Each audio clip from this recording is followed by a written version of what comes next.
If you really look closely, Marvel is crazy detailed. In Spider-Man Far From Home, when Peter builds his new suit on Happy's jet, the way he moves his hands controlling the tech is almost identical to the gestures Tony Stark used when he first designed his armor, and even Happy pauses for a second because it hits him. At the end of the movie, Peter lands after fighting Mysterio in almost the exact same pose Tony used in Iron Man 3, which makes their father-son bond feel even deeper. In Avengers Endgame, when Tony returns to Earth from Titan, the heroes show him the list of people Thanos erased with the snap.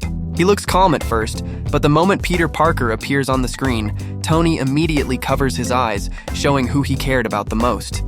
Back in Avengers 2012, Tony's blueprint for Avengers Tower secretly had custom rooms for every hero, each marked with their symbol like Thor's hammer, Hawkeye's bow, Captain America's shield, Iron Man's helmet, Black Widow's symbol, and Hulk represented by a mutated DNA strand. During the Chitauri invasion in that same film, a statue in Manhattan gets destroyed, but in Avengers Age of Ultron it's rebuilt as a memorial to the Battle of New York, honoring the civilians instead of the heroes.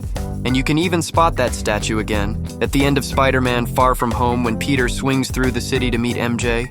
In Doctor Strange, when Caecilius bends the city and buildings start folding into each other, if you zoom in, you can actually see Avengers Tower twisting with the rest of the skyline. In Avengers Infinity War, Thanos throws Gamora off the cliff to get the Soul Stone. But earlier in the movie when she says she hates thrones, Thanos literally sits on the steps instead of the throne.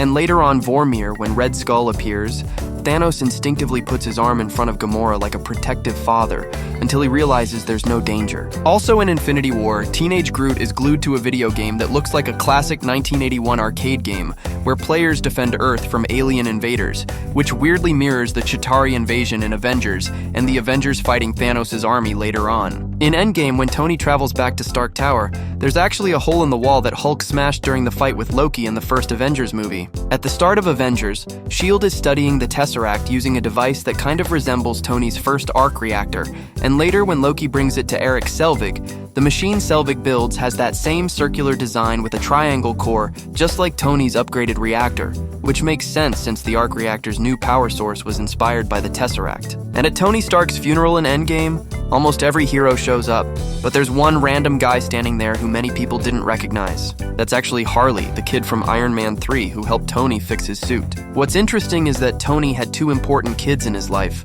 Harley and Peter Parker, and in the older Spider-Man universes, Peter and Harry are best friends, so some fans think that moment might even be a tiny setup for the future.